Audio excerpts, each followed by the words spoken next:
โอ้พี่น้องผู้ใดเห็นก็เป็นบ่อยากเชื่อแล้วเนาะว่าเด็กน้อยจากประเทศลาวภาพนี้ได้มาจากนักท่องเที่ยวที่เพิ่นไปเที่ยวสปปลาวเพิ่นก็ได้ถ่ายวิวทิวทัศน์ธรรมชาติตามขอบทางพอดีถึกช่วงจังหวะที่เด็กน้อยเลิกโรงเรียนพี่น้องแพนกล้องมาโป๊ะเชะใส่เด็กน้อยมันก็ชูนิ้วกลางใส่ปึ๊บ อ้าวกลายเป็นภาพนี่ขึ้นมาแทนที่สิพากันยกมือไหวเพื่อเป็นเอกลักษณ์ของสปปลาวกิริยามารยาทของคนลาวเฮาอ้อนน้อมถ่อมตนบ่แม่นสิไปกลางเป็นนักหลอกนักเลงไปโซนิ้วกอกนิ้วกลางเด้อลูกเด้อหลานเด้อบอกลูกบอกหลานเอาเด้อพี่น้องอย่าไปเฮ็ดมันบ่ดีมันบ่จบบ่งาม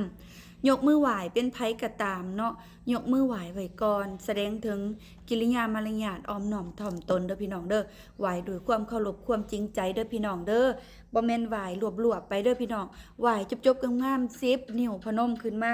ยกขึ้นใส่หัวนี่พี่น้องมันแสดงถึงความจริงใจอย่าไปนบอันกะแลดแบบนี้บ่เอาพี่น้องมันบ่จบบ่งามบ่จริงใจ